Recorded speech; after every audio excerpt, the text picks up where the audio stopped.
And then locally, Advertech CEO Roy Douglas will retire from the JSE-listed private education group. This will be at the end of February next year after a decade at the helm. And in other company news, Nampak has reported a 4 billion rand full-year loss as it grappled with foreign exchange losses in Nigeria and increasing competition. The company is, however, in the middle of a turnaround under new management. To give us some perspective on, especially as we kick off the new month of December in terms of trading, we are joined by Patrice Rousseau, who is the Chief Investment Officer at Ashburton Investments. Patrice, thank you so much for your time. I mean, we have a week that's packed with both local and global data, but then you're also adding in those comments coming in from Fed Chair Jerome Powell on Friday, trying to push back on these market expectations for an aggressive interest rate hike. Taking all of that into consideration, how are we opening up the week? Yes, good afternoon, Nastasia, and to you. Good November. Strong markets after a dreadful Black October, and really the driver of all this has been a few very dovish comments from Fed governors suggesting that interest rate cuts are in sight. And if you look at what the capital markets are saying, is expectation that the Fed would cut in May, and actually the ECB would start cutting before that in April. So markets are already starting to discount interest rates cuts. Obviously, the numbers in terms of inflation globally have come down and are looking a lot better. And this is really giving us this risk-on sentiment where markets are grinding higher. And we're seeing the same in South Africa. So strong November, positive start to December also.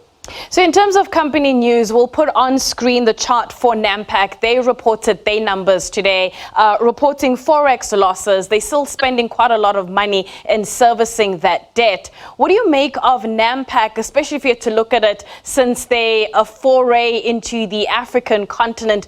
Is it fair to say here that this is a story of value destruction? Yeah, unfortunately, you are paying the price, and like many companies, for overseas acquisition. Here we're talking about Nigeria, where it has a big debt pile in its packaging division, and the devaluation of the Naira hasn't helped. The company already had announced a 1 billion rand rights issue. It's trying to raise almost 3 billion rand through asset disposal. So it's all about getting the debt pile down and getting the company on track in terms of being able to service its creditors. So all hands to the pump, but a very difficult market where it's operating in the rest of Africa and even in South Africa in terms of competition. Another news item that came out was out of Advertech, and they're announcing that their CEO, Roy Douglas, is going to be retiring. So if we were to look at the three main JSE companies that are in that private education sector, Advertech probably being the oldest and most mature. I think that listed in 1987.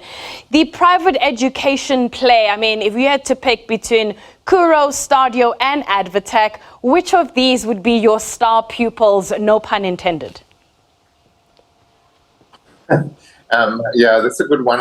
I think Advertech has derated quite substantially. I mean, it was a company which was trading on a high 20 PE before the COVID crisis.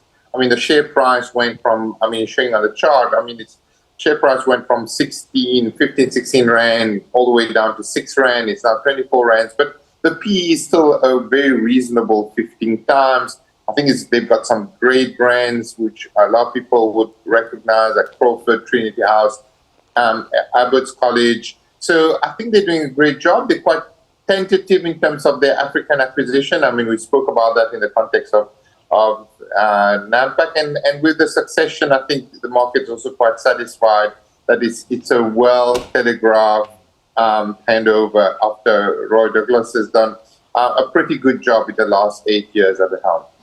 And it's December 4th, and probably for the rest of the week, we're going to be talking about a potential of a Santa Claus rally. But just quickly, if we were to look back at November, can we say this was a November to remember for stocks? Yeah, definitely. In terms of for those invested offshore, global equities did 8% in range, so that's 30% for the year.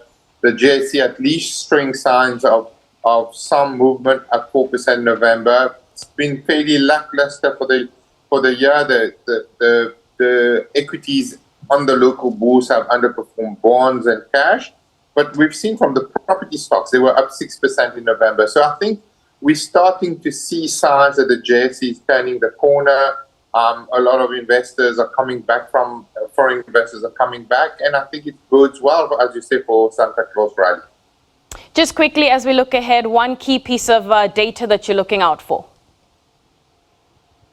We're looking forward to SA GDP. The number is likely to be close to zero, but we hope that there's no massive shock to the system. I mean, this is looking in the rearview mirror, looking at the third quarter, but we're hoping to start to see some green shoots of recovery, even though it's been very challenging operating in South Africa. All right, Patrice, let's leave it there. Thank you so much for your time. That is Patrice Rousseau, the Chief Investment Officer at Ashburton Investments. As we mentioned, that Santa Claus rally that we will be looking out for, and typically it's a phenomenon where stocks rise in the last 2 weeks of December and the first two trading days of the year.